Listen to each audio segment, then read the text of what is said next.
Ladies and gentlemen, welcome to the final Top Shop Challenge update. This is where we're going to announce the winners. I want to thank everybody for sending the pictures in. This was a very difficult decision to make, as in all things when you run contests like this. Happy Halloween to those of y'all that celebrate that, and hopefully your children enjoy this time of the year to kind of get away from some of the other things that we've had to deal with.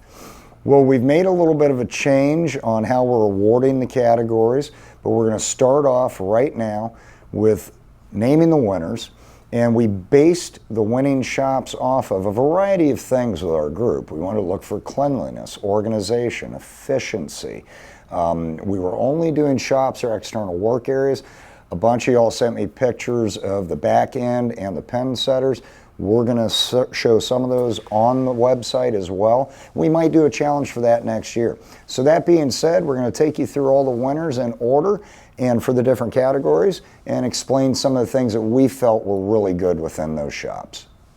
For the 37 lanes and above category, the winner goes to Walter Hoke of Bolero Lakeville in Lakeville, Minnesota. Your shop is extremely clean and well laid out. I love the parts organization and general storage choices that you've made.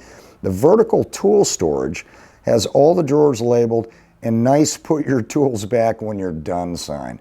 That's excellent. That way we're not leaving tools all over the bowling center. You kind of get those newcomers and pen chasers in tune to how you want the system to be run. Even though we are not judging pen setters and runway condition, I have to say this is pretty clean runway, my friend. I hope the management at Bolero uses you as a standard that should be set in their centers. Congratulations, Walter, for your 2020 Top Shop win. Now moving on to the 17 to 32 lane category. This is where the change happened. We're actually going to pick two winners simply because we did not receive any shop pictures for the 16 lanes and under category. So we're hoping that we get those next year.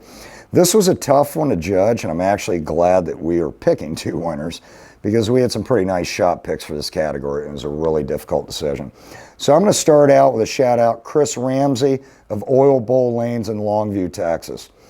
Your shop was sent fairly early after the contest went live, and honestly, it had a nice open feel to all of us here. You know, we kind of felt like we could all sit in there with you and have a 2-hour jam session in a very relaxed environment. There's plenty of room to move around. It's very tidy with numerous bin storage options. I also love the workbench locations in the different areas of the shop.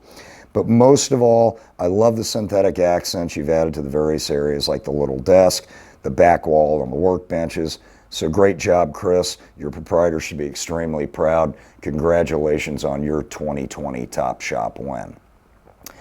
And third and final, which is the second person in the 17 to 32 lane category.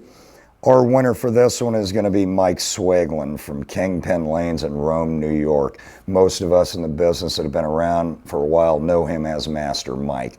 This man's contributed a ton to different social media platforms and trying to educate the masses and the new people that are coming up. So, you know, I personally thank you for that.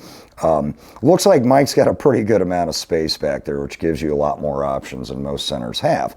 However, the things that stood out to me in your picks were the dirty rag or laundry bag in the back corner. I love that. That way, that's kind of getting people in the habit of not leaving rags everywhere in the back of the bowling center. I had one in the last one I was in as well. Definitely the standard of cleanliness we want people to see and strive for. Nice one-to-one on the bench. Hope you don't plan on filling that gearbox with that container of fire you got sitting there. Might be a little too thin, by the way.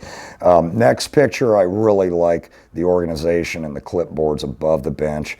I can't read what you're using them for, but I personally was a big fan of using them. I still do so here at Kegel. Nice desk area, Mike. I got a really homey feeling out of that. However, the coup de grace for me are the pictures of the pen setter stops you obviously use for new hires and continued education of your staff. I absolutely love it, brother. I would recommend for everyone to do this in their shops. And by the way, I still believe in call sheets, and it's good to still see people still prescribe to that philosophy.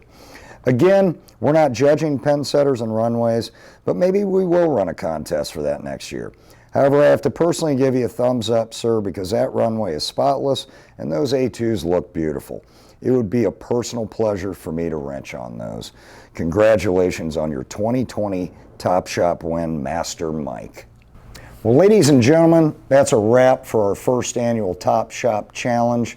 Hopefully we're going to continue to do the same thing or different challenges in different capacities every year going forward. We want to add some fun things to the website that also provide a takeaway, obviously, to the viewers. And we're going to explain the prizes. For Walter Hoke, he's in a GS Pen Setter Center. He's going to qualify for the free gas and hydraulic shock package. For Chris and Mike, they're both A2 Pen Setter Centers, and they're going to each receive a complete set of deck buckets that will do one entire moving deck. I want to thank everybody again for participating, and next year I'm looking forward to even doing some more things around this category of the back end, the shop, and just different areas that we live our lives in. Have a wonderful day, and we hope you enjoy the holiday season.